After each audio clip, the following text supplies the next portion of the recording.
Bien-aimés frères et sœurs chrétiens, soyons tous bénis ce matin dans le nom de Jésus. J'ai la grâce de partager avec vous un thème vraiment très important, un thème qui fait bien des débats aujourd'hui dans le monde chrétien. Ce thème-là est le suivant. Le chrétien doit-il payer la dîme? Le chrétien doit-il payer la dîme? Et bien aimé, pour comprendre notre thème, nous allons lire ensemble le livre de la Genèse, Genèse chapitre 14, à partir du verset 17 jusqu'au verset 20. Genèse chapitre 14, verset 17 jusqu'au verset 20. Et après, nous lirons le livre de Hébreux chapitre 7. Voilà. Donc, je disais tantôt que le thème est « Le chrétien doit-il payer la dîme ?» Et pour comprendre ce thème-là, nous allons essayer de définir ensemble quelques mots tels que le chrétien, le verbe doit et puis la dîme. Voilà. Donc, le chrétien, c'est qui? Le chrétien, c'est une personne, c'est quelqu'un. Le chrétien, c'est celui qui a accepté Jésus-Christ dans sa vie comme Seigneur et Sauveur et qui a décidé de suivre ce Jésus. Le chrétien, c'est celui qui transporte la doctrine du Seigneur Jésus-Christ dans sa vie. Voilà, qui suit l'enseignement de Jésus-Christ dans sa vie. Voilà, c'est ça qu'on appelle chrétien. Parce que aujourd'hui, le mot chrétien est rattaché, je veux dire comme ça, est aujourd'hui collé à des dénominations en fait. Voilà, le mot chrétien est aujourd'hui religiosité, si on peut le dire ainsi. Non, le mot chrétien n'est pas un mot, le chrétien n'est pas religieux, si je veux le dire ainsi. Voilà, le chrétien, c'est une personne qui a en son sein la doctrine de Jésus-Christ et qui marche dans les pas du Seigneur Jésus-Christ. C'est ça le chrétien. Voilà. On peut aussi essayer de comprendre que le mot chrétien n'est pas un mot qui est lié au comportement. Non, le chrétien, c'est celui qui transporte la doctrine de Jésus dans sa vie. Parce qu'aujourd'hui, on peut le dire ainsi, toi, tu es chrétien, et puis tu pêches, et puis tu fais ça, tu fais telle chose. Non, le mot chrétien n'est pas lié à un comportement. Le mot chrétien, c'est la personnalité même de Jésus-Christ, par son Saint-Esprit qui vit en nous, et qui nous sauve. C'est ça, être chrétien. C'est ça le mot chrétien. Transporter la doctrine de Jésus-Christ dans sa vie. Ça ne veut pas dire que le chrétien ne pêche pas. Ça ne veut pas dire que le chrétien, comment dirais-je, ne commet pas d'erreur. Non, le chrétien est un être humain. Voilà, comme toi et comme moi. C'est tout. Voilà. Sauf qu'il transporte la doctrine du Seigneur Jésus-Christ dans sa vie. Il a un de plus que toi, tu n'as pas encore accepté Jésus. C'est un peu ça. Maintenant, doit, qu'est-ce que c'est? C'est un verbe. Son infinitif, c'est le verbe devoir. Si je peux le dire ainsi, sa définition,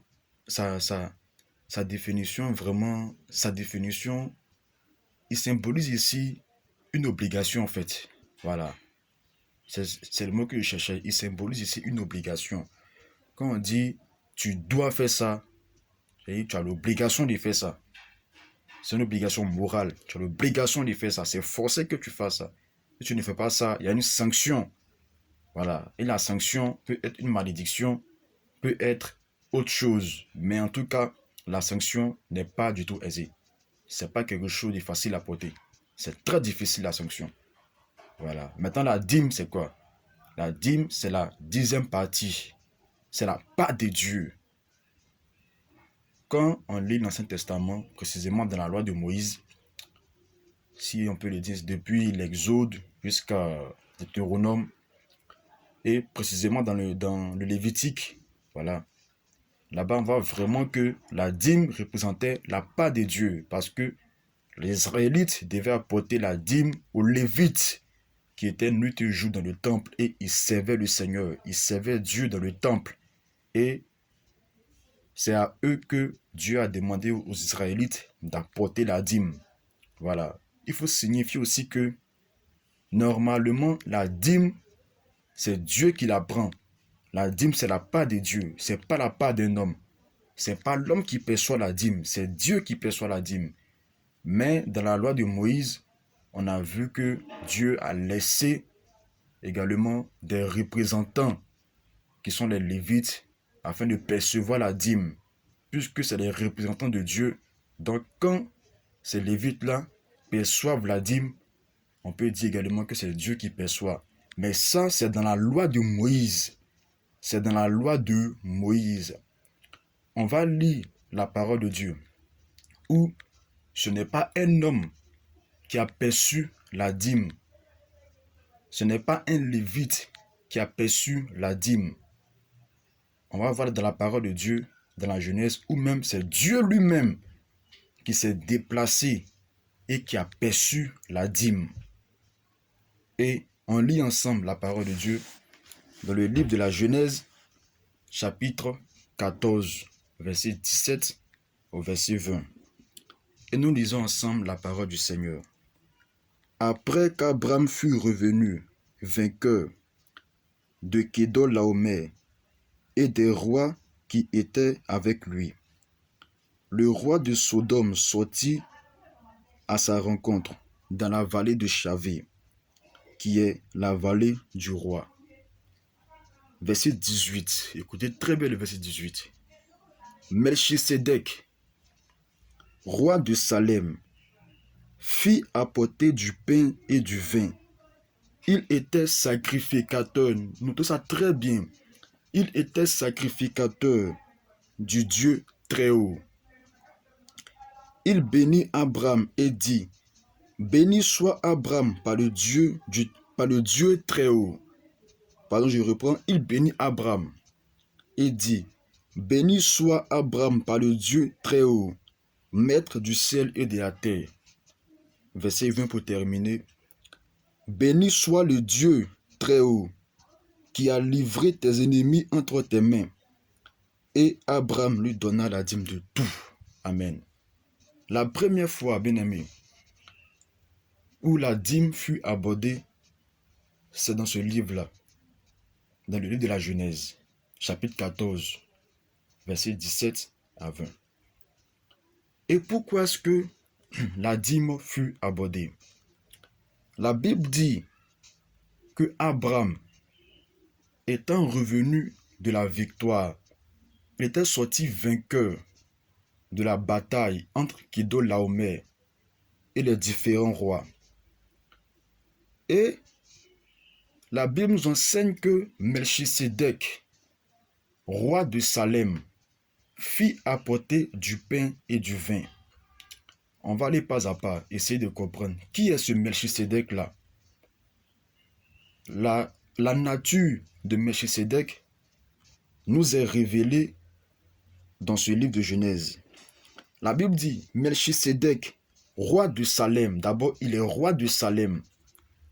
Quand nous lisons Hébreux chapitre 7, là-bas, c'est vraiment bien détaillé. Roi de Salem signifie roi de paix. Roi de Salem signifie roi de paix. Voilà. D'abord, ce Melchisédek, il est roi de Salem. Et la Bible dit, il fit apporter du pain et du vin. Qui est-ce que vous connaissez dans le Nouveau Testament qui est le roi de paix et qui a apporté du pain et du vin? C'est le Seigneur Jésus-Christ. Voilà, c'est le Seigneur Jésus-Christ. Souvenez-vous un peu, lors de la Sainte Seine avec ses disciples dans la chambre haute, Jésus-Christ a également apporté du pain et du vin. Pourquoi faire? Pour établir une alliance, la nouvelle alliance entre lui par ses disciples avec tous les peuples de la terre qui croiront en lui. Donc, Melchisédek qui envoie du pain et du vin au devant de Abraham, qu'est-ce qu'il fait? Ce Melchisédek vient également établir, tisser une alliance entre lui et Abraham. Souvenez-vous un peu que je vous rappelle, ce n'est pas l'homme qui prend la décision de tisser une alliance avec Dieu. Non, jamais de la vie.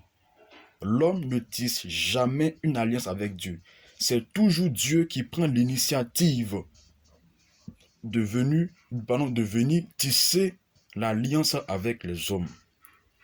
Quand vous prenez avec Abraham, ce n'est pas Abraham qui a tissé l'alliance avec Dieu. C'est Dieu qui a tissé l'alliance avec Abraham. Quand vous prenez Noé avec l'arc-en-ciel, c'est Dieu qui a tissé l'alliance avec Noé. Il y a encore beaucoup d'exemples. Voilà. C'est Dieu lui-même. Regardez un peu comme ça pour la circoncision. C'est Dieu qui a dit à Abraham de se faire circoncis, de circoncire toute sa race à partir du 8e jour. Donc c'est Dieu qui prend l'initiative de venir tisser l'alliance avec les hommes. Ce n'est pas les hommes qui vont vers lui pour tisser l'alliance.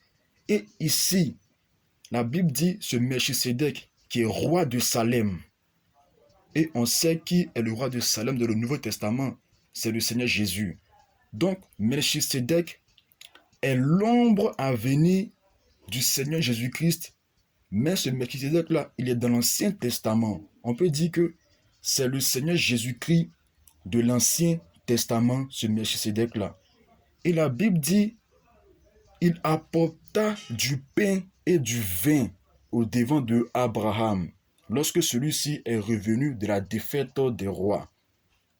On sait tous que le Seigneur Jésus-Christ était sacrificateur et est sacrificateur parce que Jésus-Christ est allé jusqu'à la croix pour sacrifier son corps, pour donner son corps en offrande à Dieu, pour que le péché soit expié, pour que le péché soit effacé, pour que le péché soit détruit, pour que la loi qui nous condamnait soit effacée complètement, pour que nous soyons libres de marcher dans la vérité de Dieu par le Saint-Esprit.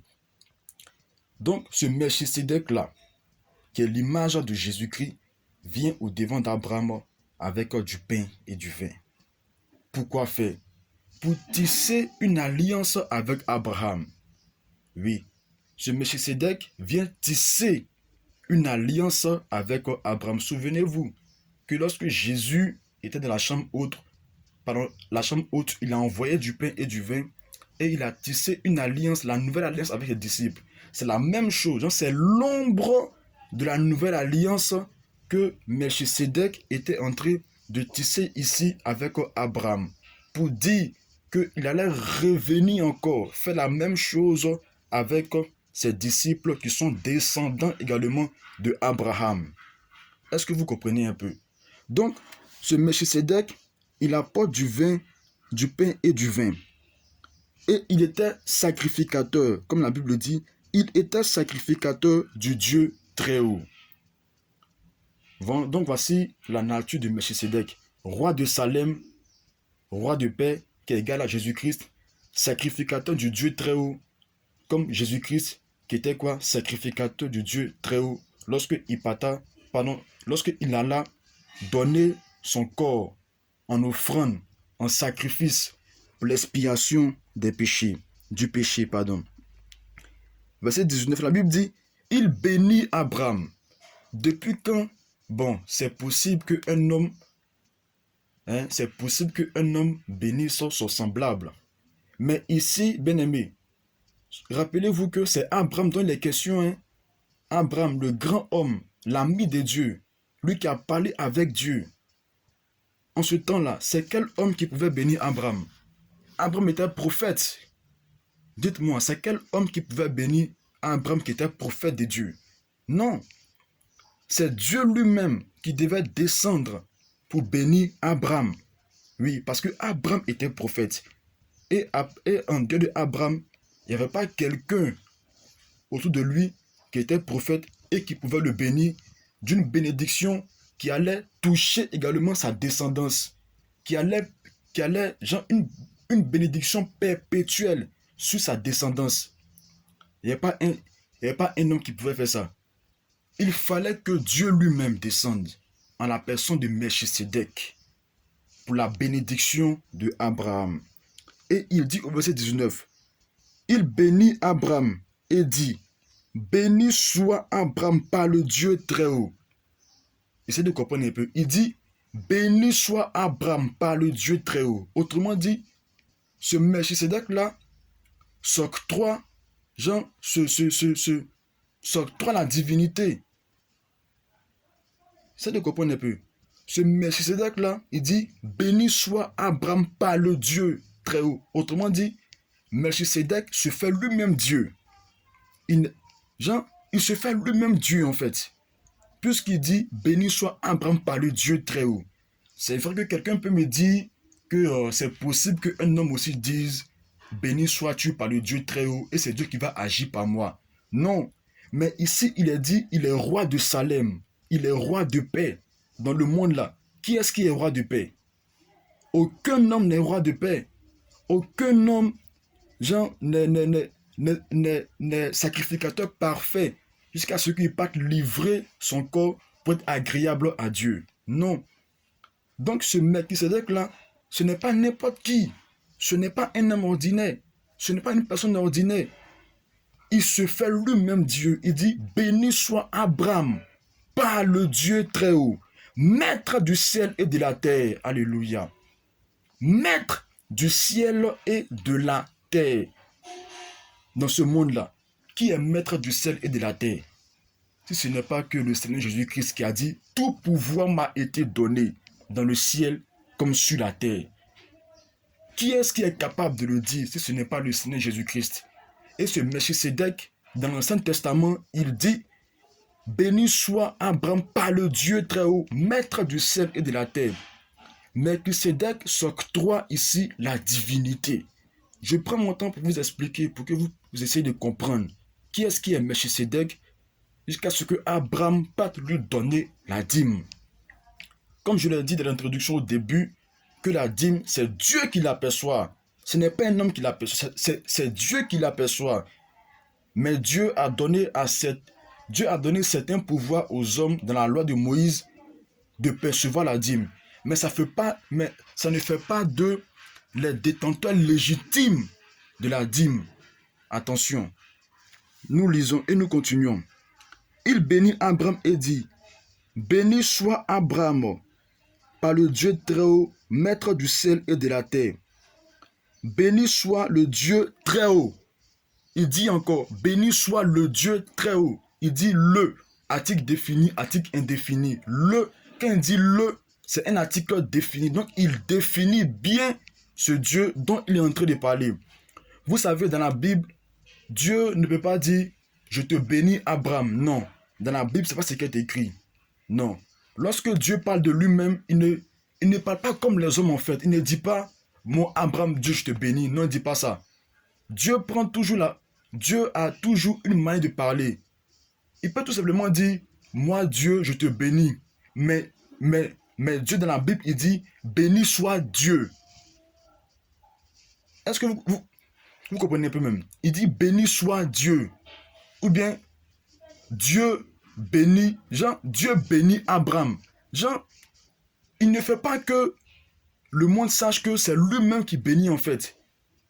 Il veut toujours que, bon, je ne sais pas si c'est une manière pour qu'on ne connaisse pas, on n'ait pas la totalité de la connaissance de Dieu, mais Dieu a toujours cette manière-là de faire, mais il parle à lui-même. Mais c'est lui-même, c'est de lui-même qu'il est question.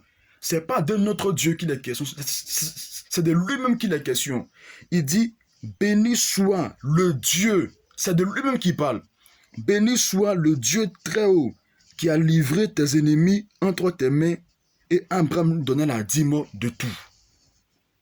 Donc Dieu a livré les ennemis, Melchisédek a livré les ennemis entre les mains de Abraham.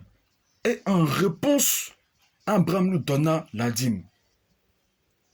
Abraham donna la dîme à Dieu, à Melchisedec. Qu'est-ce qui a motivé Abraham pour que celui-ci donne la dîme à Melchisedec? Personne ne sait. Ce n'était pas écrit ici. On ne sait pas c'est quelle motivation qui a animé Abraham. On ne sait pas c'est quelle révélation que Abraham a eue. Mais il y a une révélation qu'il a eue. Forcément, il y a une révélation qu'il a eue. Autrement dit, qui est ce Melchisedec? Qui est cette personne-là pour que Abraham lui donne la dîme de tout? C'est ce qu'on a dit, tantôt. Ce Melchisedec-là, il est Dieu. C'est l'image à venir du Seigneur Jésus-Christ. C'est l'image même, c'est l'image de Jésus-Christ de l'Ancien Testament, ce Melchisedec-là. C'est Dieu lui-même. C'est Dieu qui a perçu la première fois la dîme par Abraham. Maintenant, on va essayer de comprendre pourquoi est-ce que le thème nous dit le chrétien doit-il payer la dîme? Je peux répondre par oui et par non, mais je veux essayer, je veux qu'on aille pas à pas. On a fini avec on a fini avec Genèse. Allons maintenant dans Hébreux 7. Allons maintenant dans Hébreux chapitre 7. Nous prenons Hébreux chapitre 7. Et j'ai trouvé. Et nous lisons ensemble. En effet, ce Melchisedec, comme on l'a vu dans le livre de la Genèse, roi de Salem, sacrificateur du Dieu très haut, qui alla au-devant d'Abraham lorsqu'il revenait de la défaite des rois et qui le bénit, et à qui Abraham donna la dîme de tout. On va maintenant voir les caractéristiques. On va maintenant voir la nature de ce Melchisedec-là, comme je l'ai dit tantôt, qui est d'abord roi de justice, d'après la signification de son nom. C'est-à-dire que Melchisedec signifie roi de justice. Allons doucement. D'après la signification de son nom. Ensuite, roi de Salem, c'est-à-dire roi de paix. Alléluia. Bien-aimé, roi de justice. D'après la signification de quoi? De son nom. Donc son nom signifie roi de justice. Qui est le roi de justice dans le Nouveau Testament? Ce n'est que le Seigneur Jésus-Christ. Qui est le roi de paix dans le Nouveau Testament? Comme dans l'Ancien. Ce n'est que le Seigneur Jésus-Christ. Alléluia. Qui est sans père. Ce Melchisedec-là, il est sans père, sans mère, sans généalogie, qui n'a ni commencement de jour, ni fin de vie. Alléluia. Qui n'a ni commencement de jour, ni fin de vie, mais qui est rendu semblable au Fils de Dieu. Qui est le Fils de Dieu? Qui est le Fils de Dieu? Si ce n'est que le Seigneur Jésus-Christ. Qui est rendu semblable au Fils de Dieu. Et puis il a ajouté que ce Melchisedec demeure sacrificateur à perpétuité. C'est-à-dire qu'il n'a pas de fin. Il n'a pas de fin. Ça veut dire, même en ce moment où nous sommes en train de parler là, Melchisedec là, il est encore vivant. C'est-à-dire que même en 2023 où nous sommes là, il vit encore. Il dit, ce Melchisedec demeure sacrificateur à perpétuité. Ça veut dire que même actuellement là encore, là, en 2023 là, ce Melchisedec là, qu'il n'est autre que l'image de Jésus-Christ, qui est Jésus-Christ, il est encore sacrificateur. Il demeure sacrificateur. Il est sacrificateur même jusqu'en 2023. On va comprendre un peu. Allons doucement. Le chrétien doit-il payer la dîme? Allons-y. Considérez combien est grand celui auquel le patriarche Abraham donna la dîme du butin. Considérez combien est grand celui à qui le patriarche Abraham donna quoi? La dîme du butin. D'autres vont me dire que dans la Genèse c'est Abraham. Ici c'est Abraham, c'est pareil. C'est la même personne, n'a pas changé, c'est la même personne. C'est toujours le même prophète Abraham. Considérez combien est grand celui auquel le patriarche Abraham donna la dîme du butin. On continue. Maintenant, ça c'était en dehors de la loi. Comprenez que lorsque Abraham donna la dîme à Melchisedec, il n'y avait pas une loi qui était instaurée. Il n'y avait pas une loi qui était dit que chaque année, ou bien chaque fin de mois, ou bien chaque semaine, quelqu'un devait donner la dîme à quelqu'un. Il n'y avait pas encore de loi. La loi n'agissait même pas en ce temps-là. C'est à partir de Exode, c'est à partir du peuple d'Israël que la loi a commencé à agir. Et c'est là que Dieu a donné la loi lévitique. Et dans cette loi lévitique-là, il y avait la dîme à l'intérieur. Il y avait la dîme à l'intérieur dans cette loi lévitique-là. Et bien-aimés frères et sœurs, savez très bien avec moi que lorsque une loi est instaurée, lorsque une loi est établie, il faut forcément la respecter. Et c'est que tu es juste. Si tu obéis à la loi, tu la mets en pratique, tu es juste. Mais si tu ne la mets pas en pratique, tu n'es pas juste. Mais quand nous lisons Jacques, la Bible dit que si tu désobéis, si tu pèches à une seule loi de Dieu, pas à tout, en seulement qu'une seule loi, tu es coupable de tout en même temps. Donc, en ce temps-là, c'était comme ça. Il fallait respecter ce que la loi disait. Mais au temps de Abraham, il n'y avait pas encore de loi établie concernant la dîme. Donc, cette manière d'interpréter la Bible en disant que Abraham était sous la loi et qu'il a payé la dîme, c'est archi faux. C'est pas du tout vrai.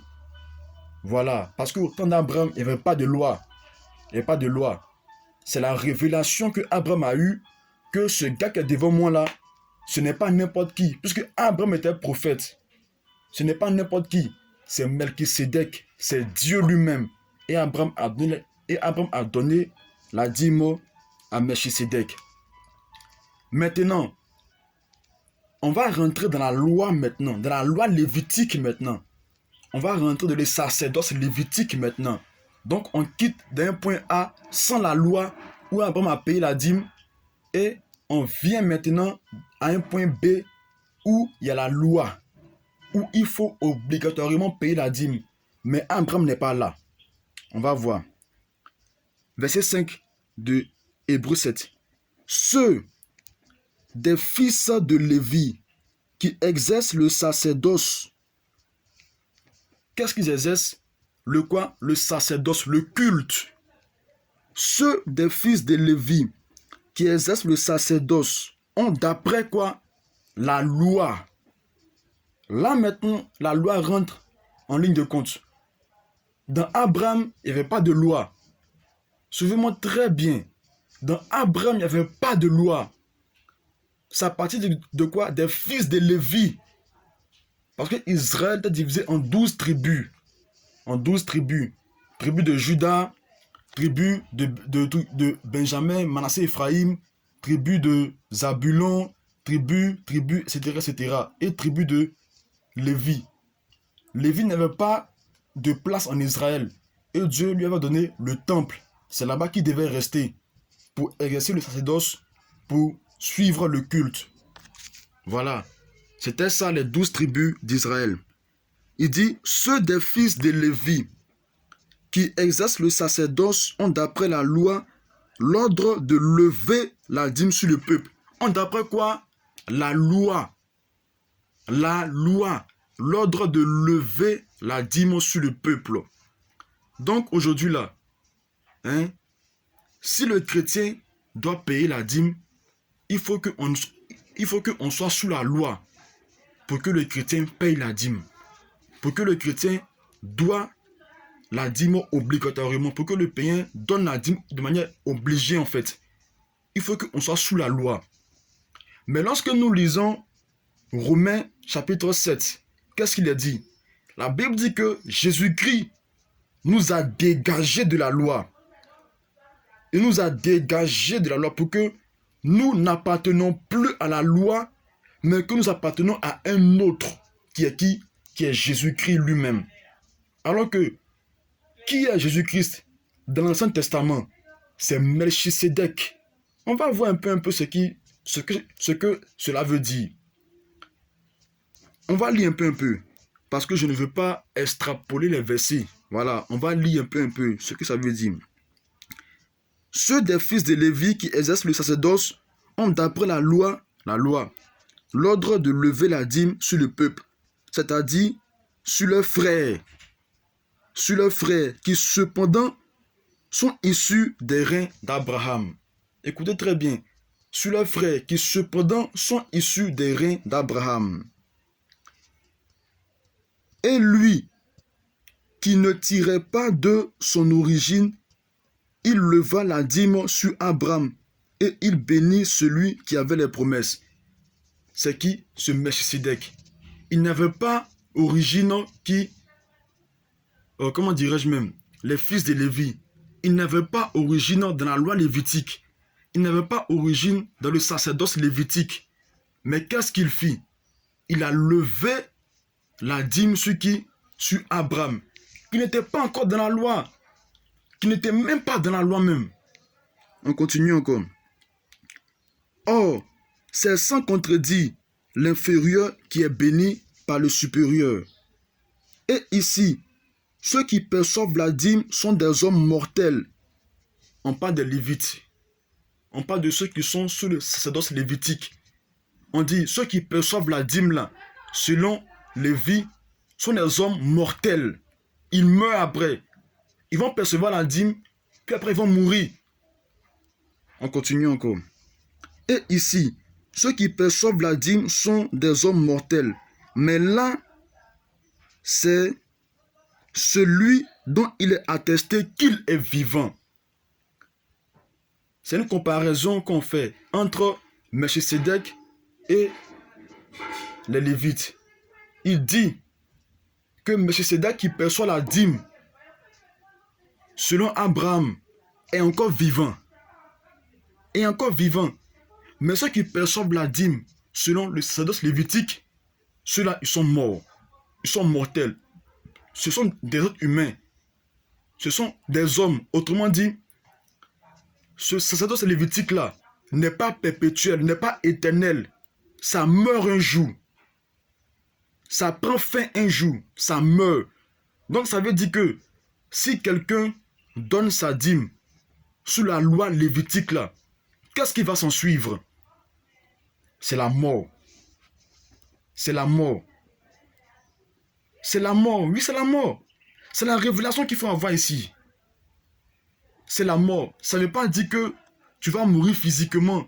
Mais quand on parle de la mort, c'est la mort spirituelle. Parce que la Bible dit que celui qui suit la loi, mais qui pêche